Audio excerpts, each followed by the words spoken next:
and welcome. Next amazing installment of the VE Voidcast. It's episode 10. I'm Rick, and as always, I'm joined by my co-host, Evan. This is episode 10.2. The Redux. Yeah, second take. Director's cut. In the first take, while we were recording, someone died, and then, we were like, oh, we'll scrap that one, I guess. More or less, yeah, that's what happened. I'm kind of upset, too. We had some good banter in the beginning of the... It was mediocre at best. Last episode. Mediocre at best. Well, mediocre banter is good for us. True. Which is sad. How Devin, are you, Rick? You're going with me first this time. All right, I like that. I'm good. I wrote a paper this morning, finished it, and now I'm celebrating by recording this cast and also playing Street Fighter and watching JoJo. So anyways, not that I actually cared, but you seemed answered, so whatever. Just kidding. I finished the first, the saga of the first JoJo. Really? Mm-hmm. Jesus. It's good. You just pick a certain anime to go all out on. And I don't know what it is. Recommend you really good ones. You're like, no, on principle, I cannot watch those. You can't. You could recommend me like the best anime, and I might just never watch it. Every week. But there's certain anime that once I see episode 1, I'm off to the races. Well, I told you like a long time ago that this show JoJo was going to be right up your alley. It's just the style. It's everything that screams Rick.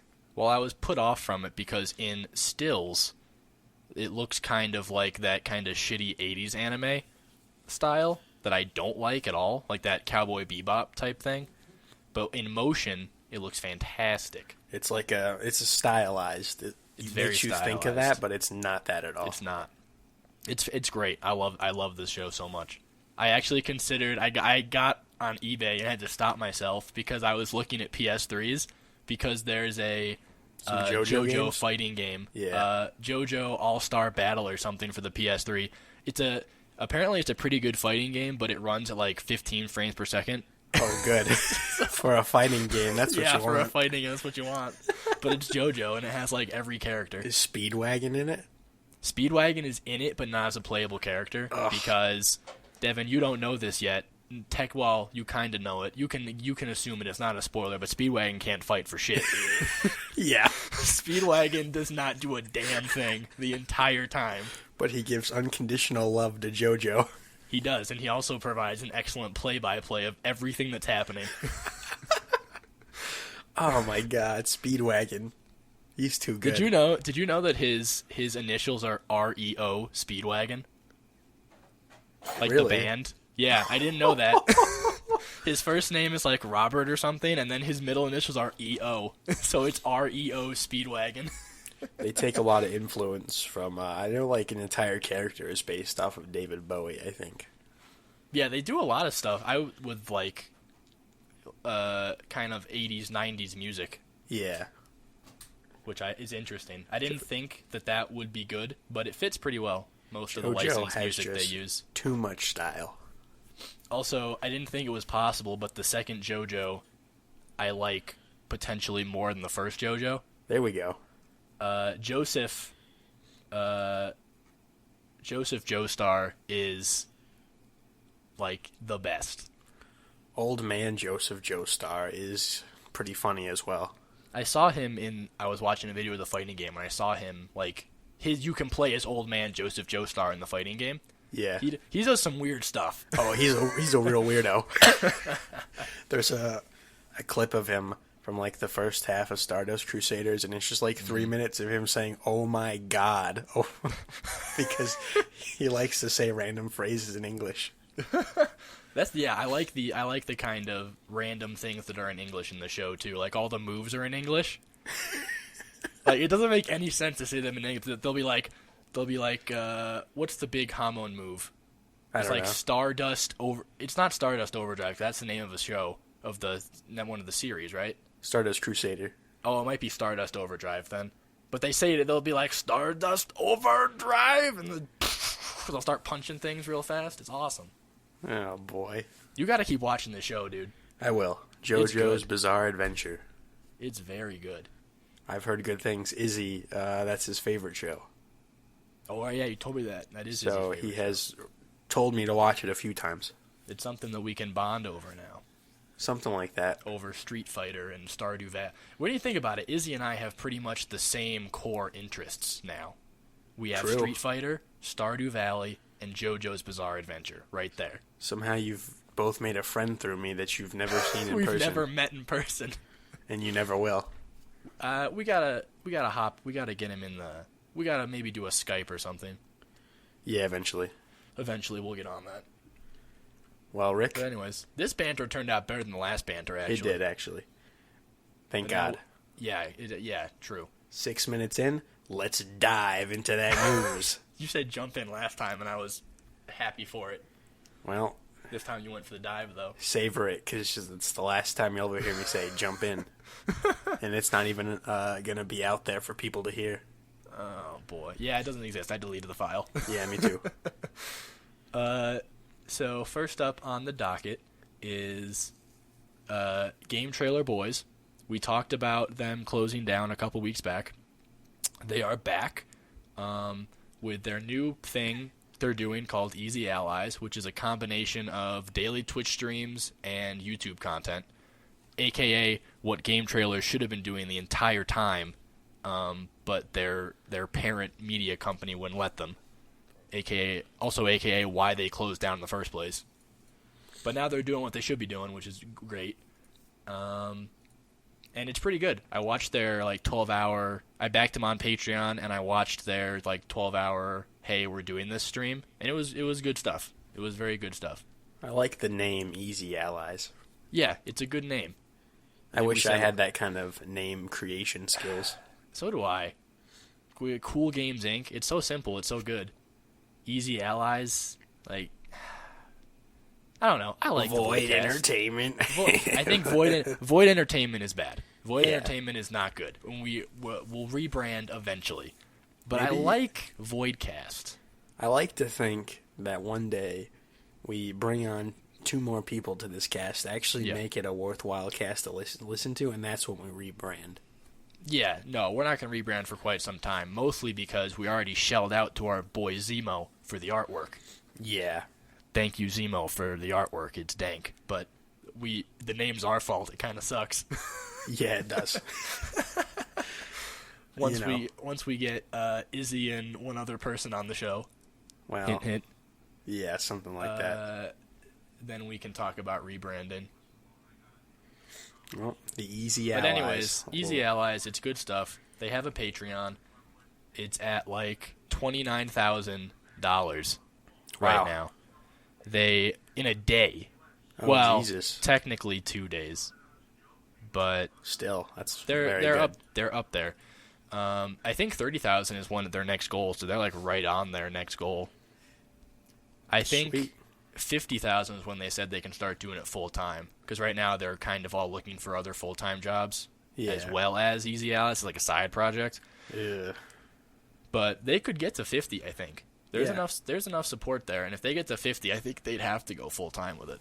The support would be there. Good to see so much support. Yeah, seriously, they're a great group of guys. I think we said in the last one, I like them for the same reason that I like Greg Miller. I don't agree with most of their opinions, especially Greg. Sorry, Greg, I don't. But I just like that they're so excited about things, You gotta be it's stoked. Fun. It's fun to get in with the hype. Even sometimes if the hype disappoints, sometimes the hype is just fun. It is fun. And then you get your game on November 10th, 2015, and it's not exactly what you want, but it's still, it was a fun ride. Which game are you talking about? A November little 10th, 2015. A little one. Is that Assassin's Creed? Pretty No. sure that's Fallout. Oh, Fallout. Fallout was You're November, right. wasn't it? Yes, it was. Yeah.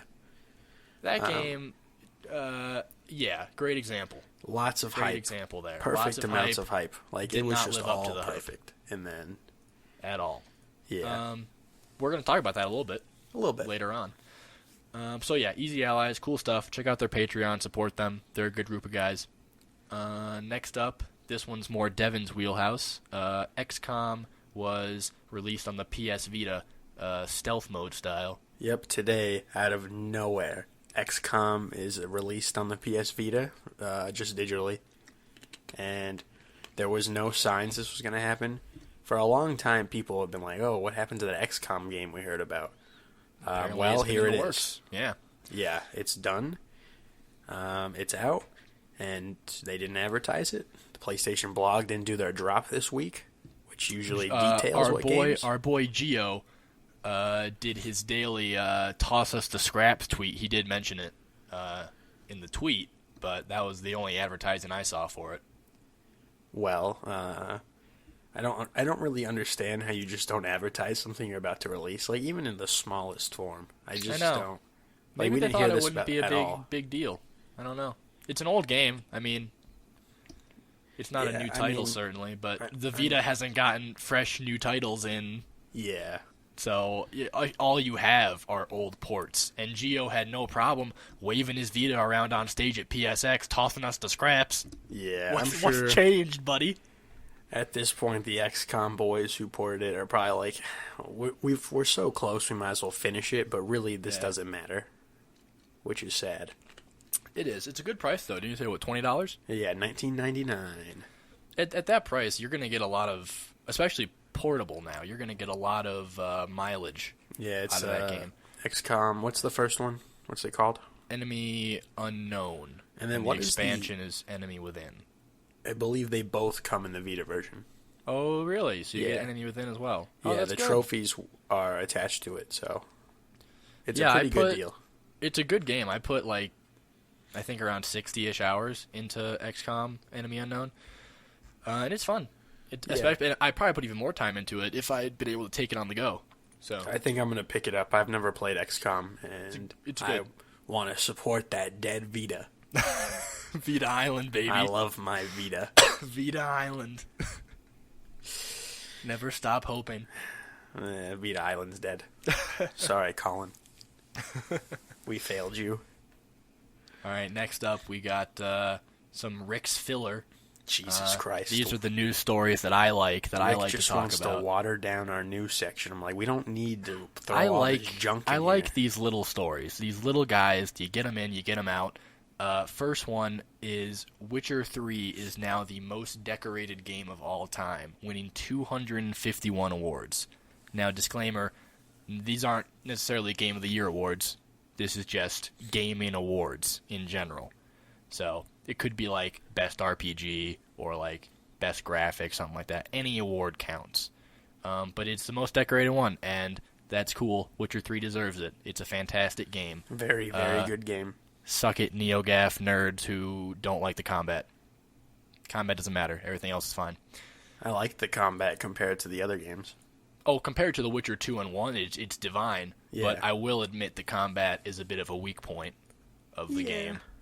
It's not great. It's more of an adventure through storytelling and decision-making. Yeah, the combat, it has other elements of the like with the oils and the etc., the spells that I like. The sword play itself, it's a little bit wonky. I'll give you that. Yeah. But literally everything else about that game is damn near perfect. And when it comes to sword play, it's worth it because there's a lot of different executions, and that keeps me coming back. True. Yeah, the executions are cool, especially against the human enemies. You can do some real messed up stuff to those boys. Oh, that game's so good. Mm-hmm. I've been meaning. I got to go back on PC. I got really, really far on it on the Xbox over the summer, but then I built the PC, rebought the game for PC, and I just haven't dived back into it yet. I want to go back and finish it. I got to a Skellige. That's where I got as well, Skellige, yeah. That's where I got on the Xbox and then got the PC, so, One of these days. This summer, I think, might be a good time. Yeah. I think that might be a good time to dive back into it. Because by then we might have that big expansion pack they're coming out with. I forget the name of it. Wine? Something to do with wine, I think. Yes. It's in the title. Wine is in the the title, but I forget the rest of the title. As do I. I have a Heart of Stone, right? I believe that's what it's called. I never got Heart of Stone because I figured I'm literally at the very beginning of the game. Yeah, I don't PC, think I'm so. high enough level to play it, but I wanted the physical cards that came with the special edition. Oh, all right, the Gwent boys. We still have to play We Gwent. still got to play Gwent. You got to bring your Gwent cards to a hangout at some point. The so only we can reason play I Gwent. haven't is because I haven't bought the card sleeves for them yet. Ooh, yeah, that's dicey. Because there's no good place to get tarot card sleeves. Yeah. I wouldn't want to have them out if I didn't have card sleeves. Yeah. Got to go to a pub. Yeah. Next up, Street Fighter V Final Round Tournament was in the mix. That happened over the weekend. And it brought in at peak... it peaked at around 90,000 viewers. The Street Fighter V was like number 2 or 3 on Steam, or not Steam, on Twitch, and at one point I believe surpassed even League of Legends for a little bit. So that's pretty big.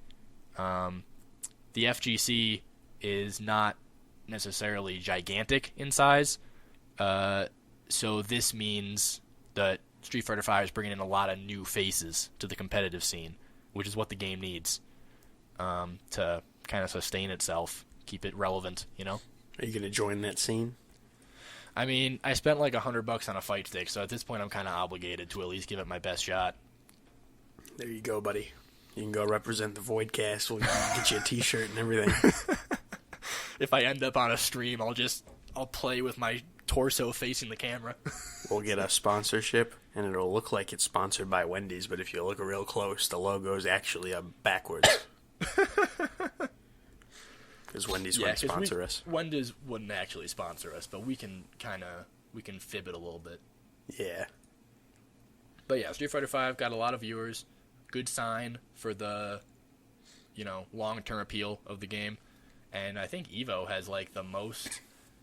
Street Fighter V at EVO this year already has the most registered competitors out of any game at EVO ever, as far as I know. So, again, good stuff. The game is not dead, despite some pretty glaring issues. And looks like it's going to have a thriving competitive scene, so I'm happy about that. Next up, we got... This is a juicy one. Rumors, this comes to us from Kotaku, from my boy Patrick Klepek. Their sources are saying that Sony is working on a PlayStation 4.5. So, a quote from the article is, Sony is currently planning a new version of the PS4 with increased graphical power and games running at 4K resolution, developer sources tell Kotaku. What do you think about this, Devin? It's weird to not just weird. Start working on your... Well, I'm sure they have started working on PlayStation 5, but bring out one right in the middle seems weird. Kind of messes things up because it's almost like developers for consoles now have a third console they have to optimize for. Well, that's the thing, too. We don't know what this is going to be yet. If this is going to be a whole new box, if this is going to be some kind of add-on, like the processor box that the PSVR has. We don't know what form it's going to take yet. But I think this could be a response to maybe Phil Spencer's comments that they want to start doing maybe an upgradable Xbox. But to me, it seems like both console console companies have realized that they've released underpowered hardware that is not going to last the next 5 years. Yeah, 5 to 7 years. The cycle is not going to work for these systems. They came out of the box day one underpowered. Yep. That wasn't the case back in 2006 or 2005 with the Xbox 360. Back in those days, to build a PC that was as powerful as an Xbox 360 would cost you thousands of dollars. Nowadays, you can build a PS4 killer for the same price, essentially. Yep. So, I think they're realizing PC is a big competitive threat to them, which is why I think Microsoft is starting to do their Windows 10 integration program so they get profits from Xbox and PC on these games. And I think this is also why Sony is now saying, like, well, we got to do something. We got to put out something to... The Xbox surely needs it. The Xbox surely needs it. The PS4, I think, also surely needs it. Maybe slightly less so. It is more powerful than the Xbox currently. but certainly still underpowered when compared to a lot of budget PC options. What's interesting to me is the 4K resolution. It says the PS4.5, based on conversations with developers who have spoken with Sony, this PS4.5 will include an upgraded GPU, both to support high-end 4K resolution for games and add more processing power that can enhance the games supported by PlayStation VR. So it's adding upgraded GPU power and processing power. This sounds like it would have to be a whole new box. Yeah. I definitely think it is a whole new box. Which kind of begs the question then, what does that mean for the original PS4? Is it a new Nintendo 3DS situation? Are they going to retire the PS4 entirely? If they do retire the PS4 entirely, I think they have to offer some kind of, what would you call it? Some kind of trade-in program for people with PS4s. So it would have to be very good. It's it would dicey. have to, because there's 30 million PS4s out there. They can't abandon those people, and I don't think it makes financial sense to offer some sort of upgradable system for all of them as well. It does, yeah, because that's kind of the whole thing. The PS4 is not selling poorly. The Xbox One was selling poorly. Yeah. The PS4 is selling like hotcakes. I feel like maybe this is if it's not a rumor, I think that maybe it's so early in development that we're not going to see this for like years from now. Because if they were to put this out even next year, it doesn't. It's too soon. Yeah, I think if they did it, developers would have to still make sure it runs on the original PS4. Right, and in that case, what's the point of the new GPU then? They're still trying to get this parity between PS4 and this PS4.5. So it's a real weird thing. It is. Sony, of course, declined to comment. But what the sources that Klepek has seem to be reliable. I'm not saying that this isn't true. I'm just saying that somebody spilled the beans on this very, very early. Like, I think this is still in the very basic planning stages. I think this is something they'll put out maybe 2019 to say, like, here's something to tide you over until the PS5 a couple years down the road, when the PS4 really starts showing its age. When did the PS4 come out? 2013, I believe. I think... Because the life cycles are, 8 years usually? Yeah. I would say they'd want to put the 4.5 out probably 2018 then. Yeah. 2019 seems a little too That does close. seem a little bit late. You're right. I think 2018 is more likely, if they're working on it. And it seems like they are. That'll be interesting when the time comes. But I think it does make sense in that context. Also, if we think that it's for VR to help run more powerful VR games, it's weird if it would release a few years from now when VR is coming out.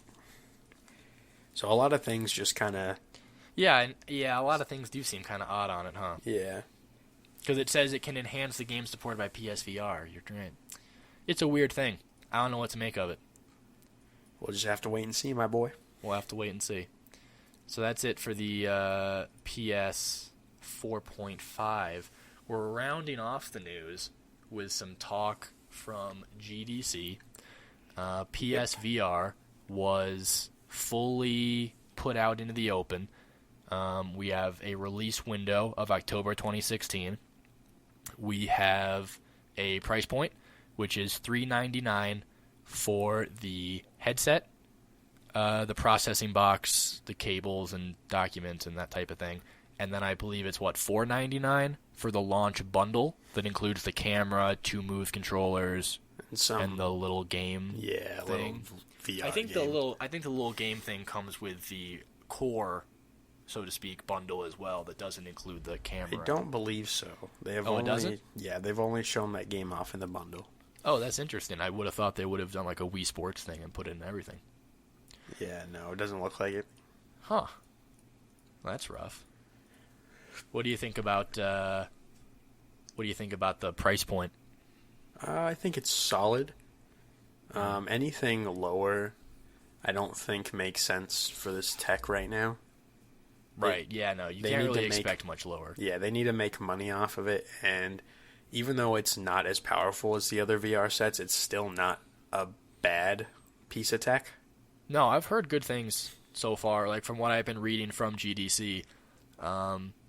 It's not up to the standards of like the Vive or the Oculus necessarily, but the way they do the screens, it's like, I'm not sure how to describe it. It's kind of odd with the segmenting. It's like 1080p screens. Yes. But they did something funky with it to make it not look like 1080p, because 1080p that close to your face is not going to look good. Yeah, the screen for the PlayStation VR, they did mess around with it, because I know Vive and Oculus just has two perfect screens in them at a certain resolution. Right. And for the PlayStation VR, they tried to be dodgy about it, just to save money. Well, yeah, they kind of had no choice there. They couldn't put the kind of hardware that Oculus and stuff and Vive are putting into their stuff. It just wouldn't, not feasible to reach a console audience. Yeah, exactly. And the console wouldn't be able to run it anyways. Well, yeah, true. The processor box would be another console in itself, if that were the case. And then for refresh rate, I believe PlayStation VR actually has a higher rate than the other two. It's 120, whereas Oculus and Vive are 90. Oh, really? Yeah, which is interesting. Are they requiring developers to hit that 120? No, you're required to hit 90 frames per second to run on VR. That's what I remember reading it and I was like, good for Sony. They're not going to take the crap. Yeah, but I think it's important that they did shoot for 120 so that you don't have dipping at 90. You can kind of lock at 90, which is perfect. Yeah. Right. Yeah, overall, I think it was a pretty good reveal. They're saying, too, 50 games out by December 2016. So 50 games will be released within the first, 3 months of the PSVR being out. Yeah, which is important because it's very different from what we're used to, and they want just as much out there. Even though when we say 50 games, it's not really what we think of. Some of it's going to be shovelware type. Yeah. Very small titles. But it gives you variety, which is good. Mm-hmm. Also, it is interesting they're launching in October, or isn't Oculus coming out in like the next few months? Yes, actually, I got some info on that. I was listening to P.S. I Love You this week, and they had Shu on. My boy. They had my boy Shu on, and he actually said that the reason that they were delaying till October was because they didn't think they'd be able to meet the demand of the audience in time. So the VR, the headset's done. It's ready to go, but they're not going to put it out at a point where it'll be needlessly scarce. Mm-hmm. So they're waiting until October to push it out when they know they can meet the demand of their audience.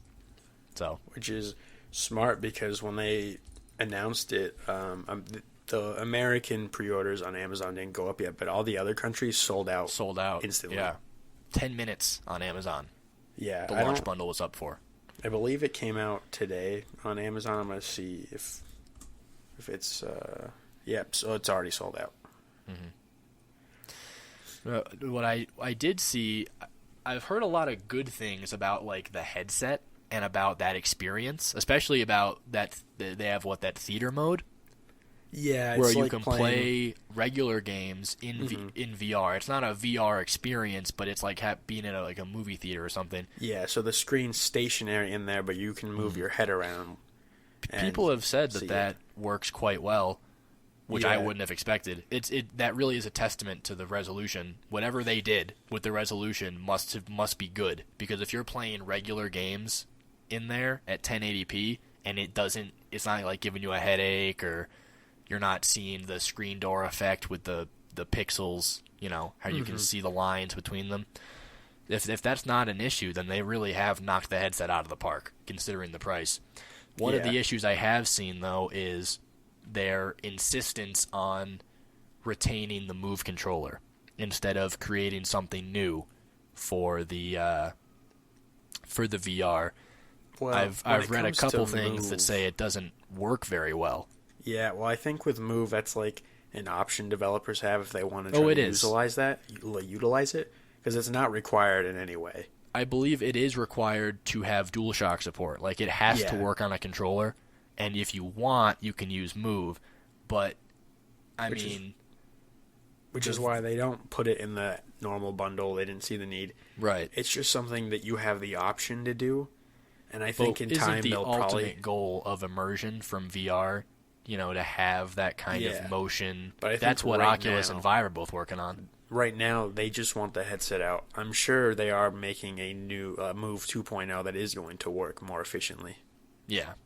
It'd be I'm sure they're crazy for working them on to that as rely well. on an old version of Move. Because the Move is not... It's not that good. Well, right now, the main focus is to get that headset out. Yeah. Show Also- people that it's viable, that VR is... show specifically console audiences that VR is viable. Also, motion controls... Yeah, that's part of the experience that you want, but I don't think you want to throw all of that at them right at once, because it is That's now true. here's two different gimmicks at the same time. Let's Yeah. work on one, let you still use your controller that you understand, and we'll push motion controls in later. Right. Yeah, and to be fair, Oculus is coming out with no motion options out of the gate. I think partly because maybe they want more time to polish their form of motion control, but also because I think that would have put the cost up at over $1,000. Yeah. Or at least close to 1,000. So since it's such a new thing, I think you need a baby step into it. Yeah. I So don't think they that wanna makes take sense. They necessary offered risks. the Move for the people that really want to take the plunge. But I think yeah, you're right. Most VR experiences, like kind of AAA full VR games, you're gonna see controller Yeah. stuff. And I mean, certainly, you can have the head tracking, right, with the headset. Yes. That in that sense, motion control will be a thing. But as far as controlling, your hands with the Move controllers, I think that will be something that will be pretty rudimentary for the foreseeable future. And then later on, really push the the motion stuff to the whatever the next level may be. Definitely. I also want to go back and talk about the price for a bit. Mhm. So, it's $400. A PlayStation 4 is $400. Yep. So, out of the gate, if you don't own a PS4, but you want in on this virtual reality, it's $800 plus a camera, so $850, which is the price of Vive, essentially. Yeah. But with Vive, you also need a high powered PC. Right, it depends on what you already have. Like, if I was going to drop the money on VR, I would probably drop it on a Vive or an Oculus, because I have a high-powered PC already. You want to utilize and you're the best. But what I like kind of about this price point is it is more consumer-friendly. Yeah, it definitely is. There's already 30 million PS4s out there, so they've already sunk that cost. They just need to jump on to virtual reality for another 400. But if you don't have it at all, it's 800. Compared to the competitors, it's a lot more consumer friendly. It's simple because you don't have to deal with a high powered PC and the things that can go wrong there with drivers and everything. Mm. So for price, I like it. VR is not something I'm personally into. I'm not buying it day one. No, me neither. Eventually, I'm sure, but I think at that price, it's a pretty good job. I think if they would have done 500, would have been dicey. 500 for just the headset definitely would have been dicey. Yeah, 500 for the whole 9 yards is fine. Yeah, it's fine. I personally would not invest in their launch bundle, because I don't think the Move controllers or even potentially the camera will be sticking around for that long. I think you'll get a couple years out of them at best, and it'll be largely mediocre experiences. If I was going to get PSVR, I would buy the core bundle and then buy the camera off eBay for like $30. Yep, that's the best way to go. Do it that way. But another thing, crap, I lost it. Shoot, what were we talking about before that? Before the price? No. Oh, man. Forget it. You I lost lost it? the point. It's Yeah. gone? Dang it. Yeah. Move on. It's a Yeah, bummer. and I think I've dropped pretty much everything I have to say about it. Yeah. It's not for me. Not I don't for me think. either.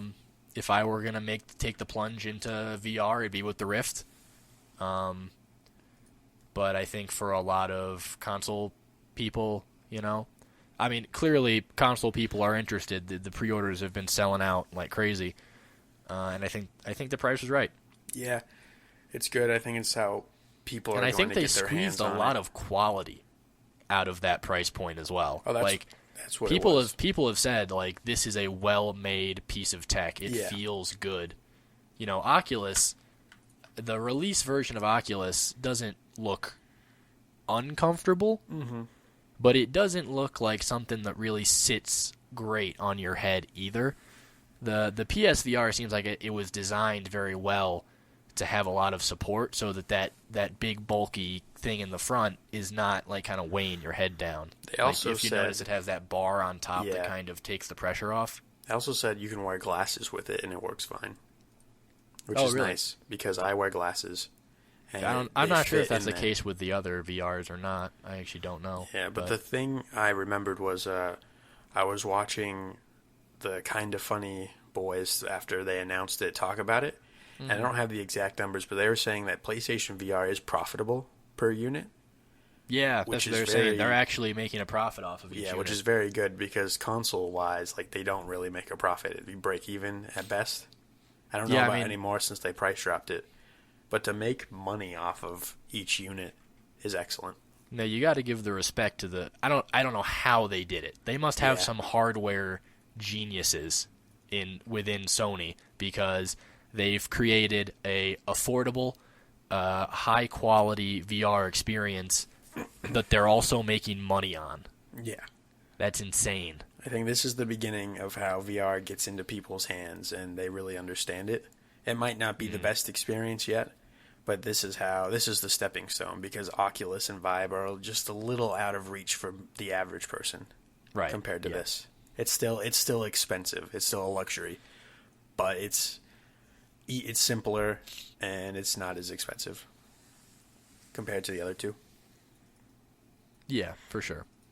So that's all I have to say about VR. I've also said my piece. I think we're good on VR. Let's move into the next segment. Let's talk about a little bit about what you've been playing. All right, buddy. I'll start us off. All right, start us off with that Fallout 4 action. So I've been playing, the last week I've been playing Fallout 4. I got back into it. I took a break for a few months. Fallout 4 is definitely not as good compared to Fallout 3 in New Vegas. Nope.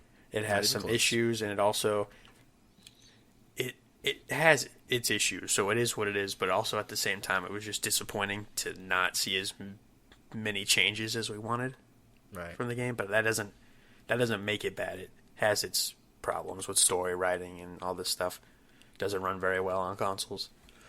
But today its first DLC came out. I forget what it's called. Do you know? Automatron? Automatron, yeah.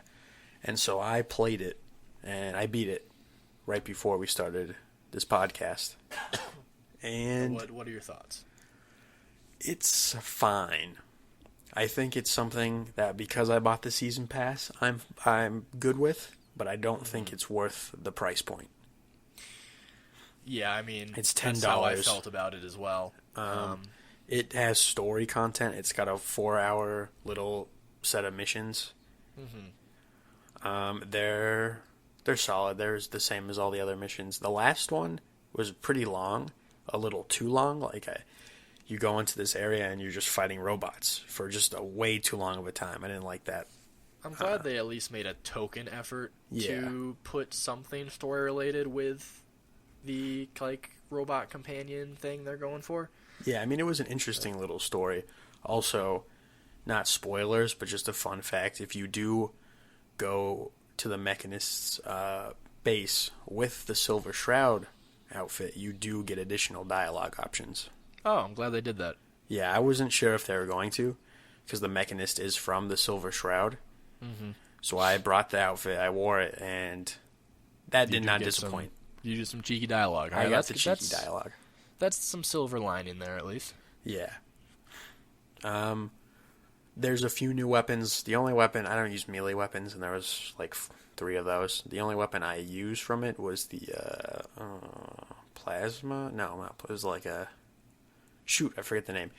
It's a new energy weapon that charges up and then shoots a big blast. Very good. I like it.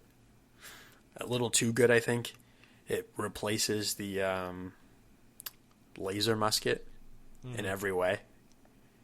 Wow, a lot of things replace the laser musket. Yeah, but the laser musket has its moments where it's just a big piece of damage. Yeah. But it's just one ammo, and it does just as much damage. So if you were to charge up 4 shots in the laser musket. Mm-hmm. So, but besides that, the robot customization's not bad. It's the same as weapon customization or armor. You get to make your own robots. Some of the customization parts are, here's 5 different options, but the bottom option is completely better than the previous ones. But then there's other ones where how do you want your robot to work? Do you want more damage? Do you want carrying capacity? Stuff like that. And then there's just some bonus ones where here's whatever. It's just a cheeky little add-on. Now your robot can track people. Type of deal. There's a pretty good amount. There's, I think, 6 body parts, and like legs and arms each have 4 things that you can customize. Mm-hmm. Do the robot companions have any kind of personality? Or are they just kind of basic? So there's a story-related one you get, which is customizable, and that has a complete personality, so it's a full companion. Okay. Then you can, on top of that, build more robots. I haven't built one yet. I know there's voices you can pick for them. So it's still pretty basic, but it has some flair to it. I want to build one and set it up in one of my settlements. That's neat. Yeah, it was fun. It took 4 hours. I had a good time, but if you don't have the season pass, you didn't buy the season pass when it was $30, I don't think it's necessary to buy this. That's kind of what my thought process was on it. Yeah. Like that big piece of DLC they talked about, that would probably be worth the money. Hopefully. I'm excited for it. Hopefully. I'm excited. I'm tentatively hopeful for it. But obviously the main game disappointed me quite a bit, so we'll have to see. Yeah, so that's that. It was a fun little romp, but that's it. All right, fair enough. I'll jump in a little bit here. I've been playing Ori for the book club. 2 sentences. 2 sentences. I'm going to save the rest for the book club itself. I'll save the rest of the book club itself. I'm going to say that it's very good, and double jump is OP. Okay. And that's all I'm going to say. That's all I'm going to say about it so far. And I've also been playing Street Fighter V. Of course. Obviously. I'm always playing Street Fighter V. Yeah. Been playing a lot of Nash. Charlie Nash, my boy. Didn't think that I'd like Nash. The zombie? Yeah, zombie boy. I like his lore. His story is really interesting. He and Guile were super best friends, and then M. Bison killed him with a helicopter. Well, not Guile. Killed Charlie with a helicopter. Yeah. Gunned him right down. Easy peasy. And then, I don't know how. I don't know if it's explained. Maybe it'll be explained in June when we get to the story mode. Yeah. But he was revived. He's out of the grave. He's a Frankenstein. Yeah, he's a Frankenstein creature, and he's super pissed at Bison. So apparently in like Third Strike, he was in Third Strike. And back in, or maybe not Third Strike. Was it Third Strike? No, it was. Yeah. And he was like a real fun-loving chum, and but now he's got a one-track mind, and it's revenge. I like it. I like his flair. You know, when your brain's been dead a while and you get revived, you can't expect much. That's true. You can only think about one thing at a time, and he is thinking about one thing, and it is killing Bison. With his really slow little things he throws. Yeah. The sonic booms. Yeah. For having the word Sonic in it, they ain't very fast. Yeah, they go pretty slow, but they're good for dash ups and things like that. So, you can do some cheeky stuff with them. I only play Armika, so I wouldn't know. You don't play Street Fighter at all. Well, you don't say you play Armika because you don't. I 'Cause only to play Armika. you'd have to play Street Fighter, which you're not I've doing. put in like 8 hours of Street Fighter 5. That is a dead lie. It's not a dead lie. Check my Steam. If it shows 8 hours on your Steam, you just had the game open. Nope. It might be There 6. is no way. Or I'm going to check. But no, I've played, buddy. I just didn't play while you were on. I played with Izzy. Jeez. Oh, you did play a little bit with Izzy. I forgot about that. And then he bopped on you. Oh, it was 6 hours. I with lied. his meaty bison boy. 6 hours makes more sense, though. Yeah, it does. But anyways, yeah, Street Fighter 5. I'll be playing that every week. Until you dead. Until I fucking die. Or until Street Fighter 6 comes out. Yeah, true. Whichever comes first. So Death. I think, what do we want to do, the book club reminder? Now let's move in to the main topic. Main topic? Yep. All right, let's do it. All right. Our main topic for today is mobile games are the scourge. You just came right out and said it. I just came right out for it because I'm not happy, Devin. I'm not happy. And why is that? Because I had brief hope in the mobile game industry, and then it was dashed to smithereens. I'm still in a little bit of a hopeful stage because I haven't reached your level in a particular You haven't reached my level game. yet. We're talking about, of course, Clash Royale. It's sweeping the nation, and for good reason. It's a lot of fun. It's a well-designed It is a lot of fun. tower offense game. I was very surprised when you told me about it. I'm like, a mobile game, it has to be bad, and it wasn't actually bad. It was fine. There's a lot of strategy involved in the game, which is why I played it as long as I did, because I was able to beat players who had acquired better cards or had more health than I did by being better at the game than them. And those wins felt real good. So that kept me going, but now I've hit the wall. Now explain to me how you've hit the wall, because I don't see it yet. So here's the issue. I'm pretty good at the game. I understand how to win and how to use the cards effectively, so I win a lot more often than I lose. So what that means is I'm gaining trophies faster than most other people are. Mm-hmm. But I'm not paying money for the game, so I'm not getting more cards at the rate other people are. And so through cards, you upgrade your cards to be higher levels by using duplicates and some gold of that. So that's how you up your overall Clash Royale level. And the Clash Royale level, this is where the game really kills you. The higher your level, the more health you have and the more damage your towers do. So if I'm level 4 right now. Yeah. I'm playing level 6 and level 7 players. That makes sense. So they have their towers have 400 more health than I do. So I'm right out of the gate. I am at a severe disadvantage. And I've lost many games. I've lost many games in a row.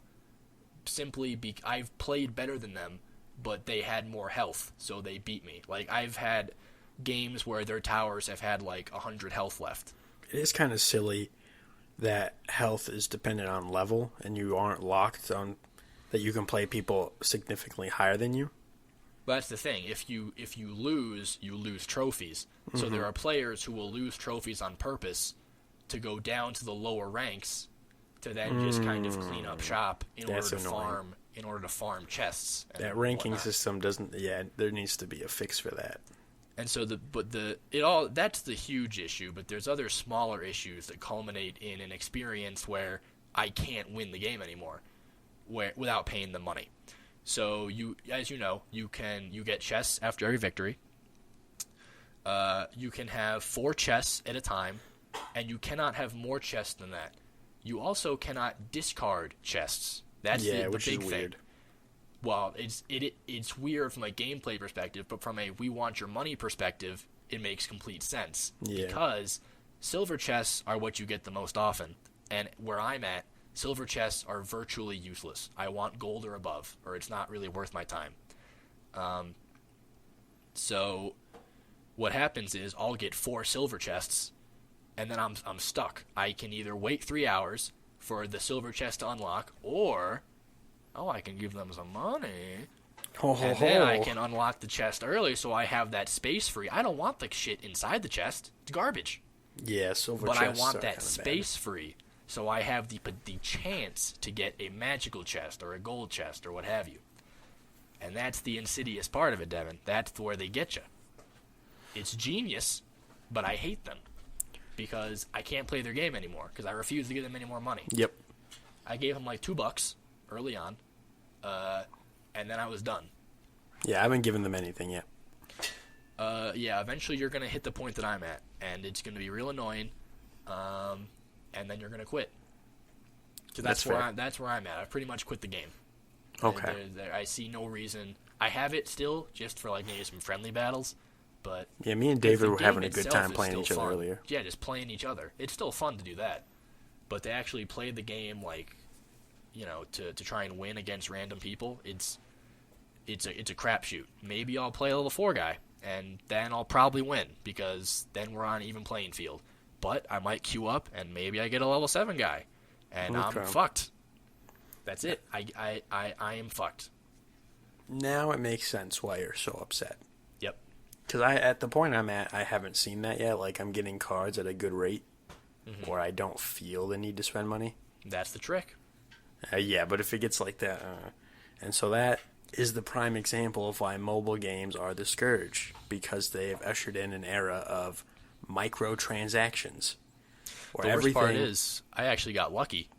I actually got a super magic chest, which is the best chest you can get, I think, off of just a battle with a rando. Yeah. Almost never happens. And that kept me going for about a week. That one chest, I managed to make the gold and stuff last. And it gave me some cards that I desperately needed, like the Prince, to actually be competitive. Oh, and Prince is win so the game. good. Prince is bonkers. David doesn't have it, and that's how I was able to beat him. All you do is wait for them to, like, burn all their elixir on one lane. Yep. Pop a Prince in the opposite lane. And watch the profit. That tower's done. It's over. Assuming you can still repel their assault on the opposite side. Yep. It's an easy win. Oh, man. But anyways, yeah, mobile, that's the worst part. It's a good game with a lot of depth and strategy to it, but it is plagued by the mobile, That's so the mobile issue. The mobile scene is really annoying because there's so much stuff. There's just an abundance of just everything, but there's nothing that's just pay us a specific amount. Here's a game. We're not going to nickel and dime you. Yeah, unless you're getting a port of something else. Yeah, and that's I got Hitman Go on my phone. That was a mobile game to start with, wasn't it? I thought it was a PS4 title. It's on PS4. No, I think it was a mobile game. Oh, did it start as mobile? Yeah. Well, that's a good example of mobile game then, because that game I don't think costs any extra money. I paid 99 cents for it, and I got all these levels, Hitman puzzles, and it's a good time. Yeah, Hitman Go and Lara Croft Go. Solid. Both the same type situation? Yeah. I might get Lara Croft Go, because I like Hitman Go. I haven't played it yet, so don't take my word on it. It's good. Yet, but I have it. Hitman Go is good. But there's just really none of those type of games besides ports and just genuine pay us a few bucks and we'll give you a full game. Right. And it's so annoying. It's just, nickel and dime me. Oh, I want to play a little of this. Well, okay, you get this so many points that you can spend to play, and they refill over time. Like, oh my god. Yep. It's rough. There are some games like, but whatever one we were just talking about. Clash Royale, that have a good game behind it. Mm-hmm. It's a very good game. Are plagued by microtransactions. Mm-hmm. Like, I just want a game to play on my phone that's fun. I play a fair amount of Love Live School Idol Festival. It's a rhythm game with a collectible monster aspect, which I call collectible waifus. Collectible waifus. They're cards with the waifus on them. I should download that game again. Oh, it's a very good game, but it has the same type of problems. A little bit different. It has the point system where you have to wait a certain amount of time before you can play more songs, which is annoying. Mm-hmm.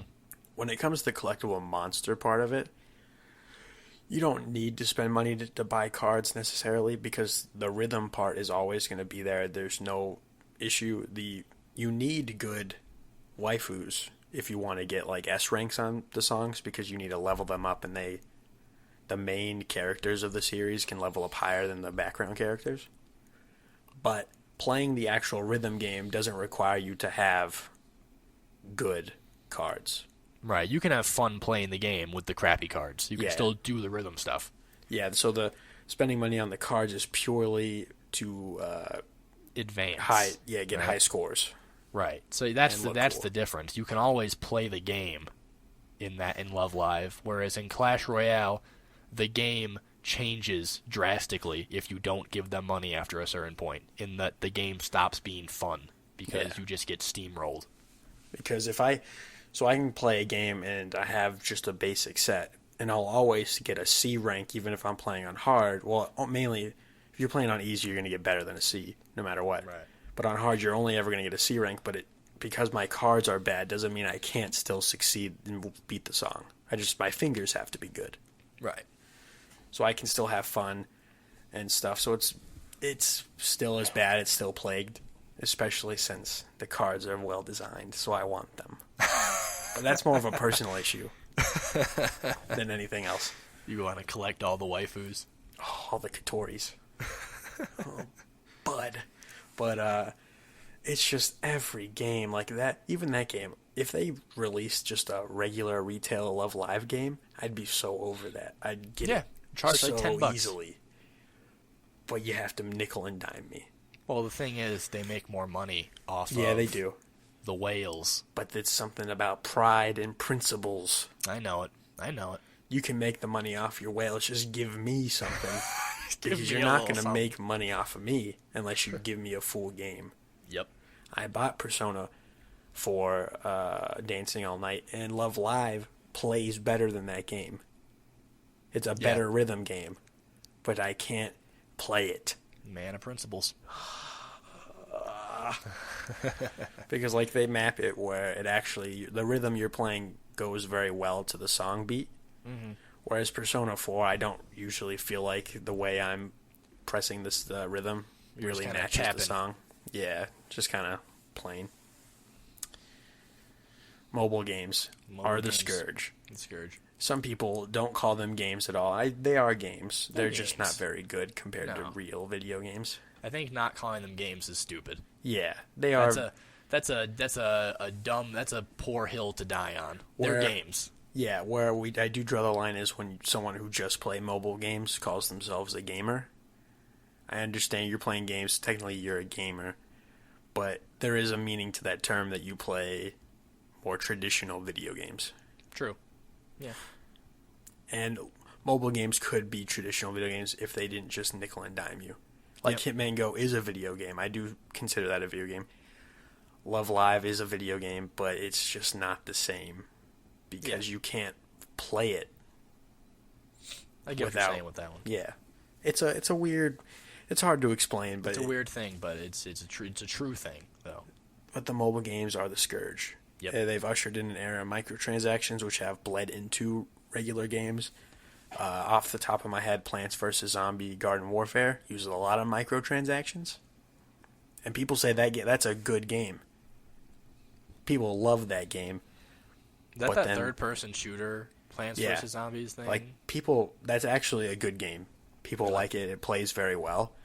And then they release it, and then the next day after the reviews have gone out, they're like, oh, we're putting microtransactions in. And you're like, Jesus Christ. Yeah, no, I've heard a lot of good things about Garden Warfare 2. Like, people really like that game until, of course, they added microtransactions and they got salty. because it's just a fun third-person shooter. It's kind of like Splatoon. You don't look at it the same way, but it's fun and it works. Yeah. Even like The Last of Us has these annoying microtransactions to buy guns that you can't use in your own skill set if you don't pay the $1. Even a masterpiece like The Last of Us is falling victim. Jesus Christ. It's tragic. An era of micro freaking transactions. Why? I love my Love Live game, but it would have been better if it was just a full game. I wouldn't want this crap. Yep. Then you got your older people who go play their Candy Crush and spend $40 a week. Mama Quinzer was involved in Candy Crush for a while, and that was a rough time. So was my mother. She didn't understand when I kept telling her, you can't keep spending money on this. You can't. Do you see what they're doing? Do you see what they're doing to you? They're feeding into why I have to play the Love Live game the way I have to play it. Waiting for my time. Especially when they have contests to win special cards, and I'm just I'm timing it out. As soon as I get all my points back, I can play the game. Those were dark days, Rick. I know it. And then you wiped your phone and lost all the data. Yeah, well, actually, that worked out in my favor because I spent so much of the free heart gems they give you, which you can get more characters, right? On a limited pool, that as soon as I replayed the game, like a year later, the card pool was so big that I started getting actually good stuff. Like, I got 2 super rares, which are the exact same, which is pretty unlikely. You get a higher rate of getting the second one because you can combine them to get the newer version. Mm-hmm. But it's unlikely to get 2 in a row so quickly. And that's because there just wasn't options to pick from. God, mobile games, buddy. They're a scourge. I could go on. About these. I have Final Fantasy IV, which is an actual game. I haven't played it yet, though. Yeah, I like that game on my phone, but it kills my battery in like 5 minutes. Yeah, that's the issue with the games like that. You can't really play them on the go. No, the phone batteries aren't there yet. Nope. What a dirty topic. What a dirty topic this was. But I think I've said my piece. Mobile games are trash. I have as well. Let's do a quick book club reminder. We're playing Ori and the Blind Forest on whatever platform you want. We are not playing Definitive Edition because it's not out on PC yet. Is it out on Xbox? Yes, it is on Xbox. But I'm not playing it there. I'm playing on PC. Okay. So play the Definitive if you want. Certainly. Don't be shy about it. But we're going to be talking about that. What is that? Next Tuesday. The 30th. Oh, yeah. Tuesdays well, now. we're recording a day early, so maybe it'll be... Well, by the time this goes up, it'll probably be tomorrow. It'll be Wednesday. It'll be like after midnight. So same. Wednesday, the 30th. We're going to be talking about Ori, what we liked, didn't like, that type of deal. And then Devin will be picking the next game for our April book club. Yeah, I'll be giving you the 3 options. You haven't truly done me wrong yet, so I'll keep it real. I'm just waiting for you to give me one option you want me to pick in 2 garbage games. I did that last time. No, you didn't. I did Ori, Big Mother Truckers, and what was the other? The other option was fine though. Oh, was it a real option? One bad option. I don't even remember what it was, to be honest. Oh, I think it was Axiom Verge. Yeah, so you were fine. Yeah, because I was fine with either one of those. But I'm waiting for it to be, here's 2 games that are just Hannah Montana and Avatar The Last Airbender. And here's the game I actually want you to play. And by principle, I have to choose Hannah Montana or Avatar. Yeah, but then at the same time, I gouge my eyes out. It's tough. It's a tough call on your part. And I couldn't see Sakano Season 2. I will inevitably give you that choice at some point. It's only a matter of time. And then I'm going to have to give you a similar choice. And the book club will devolve from there. But I might not go as dark as you, where you've just chosen 2 bad games. I'm going to choose 2 mediocre games that are good enough, but it's just not worth your time. So it's a different just a type. slog of a game. Yeah, it's a different type of darkness. Hannah Montana, you know it's bad. A different type of darkness. What I'm going to give you is, you know it's fine, but you don't want to waste your time on it. That's insidious. Yeah. I like that. I'm just waiting around the corner, Rick, to shiv you in the throat. Well, I think that wraps up this episode 10. Yeah, on that note. That's a milestone. Yeah, episode 10's in the books. That's good. 10 weeks. Yeah, episode 9 did not do good at all. Bad, very bad. Yeah, not great results on that one. I'm not sure what the deal is. What's getting us? Sometimes we get like 100 viewers. Sometimes we get like 7. I think it's purely the title. It might just be the search Because title. we did Digimon, which was pretty popular, and Stardew Had Valley. a strong niche audience. Both those games had strong niche audiences. Which is our strong point. We play a lot of niche games. We do. But we can't always. There's not put it enough in the niche title. games in the biz. Yeah, they're niche for a reason. So We'll see how this one does. we're going to have to put up a juicy title to get my Love Live fans out there.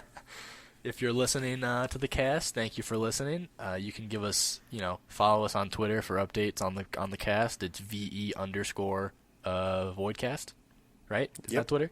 Yeah. Sure is. That's Twitter. SoundCloud, we're on there. iTunes, we're on there. Voidcast, just look up Voidcast, we'll show up. YouTube. YouTube, Void Entertainment is the YouTube right now. That's just a receptacle for the podcast.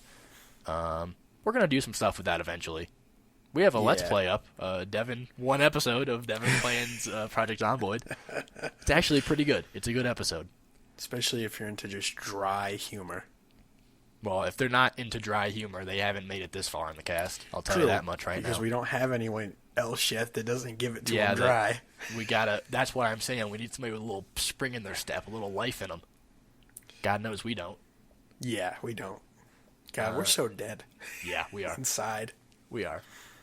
But, if you're into that type of stuff, give us a review on iTunes. Please, review anywhere. Comments. I think we're close to getting actual score on iTunes. Really?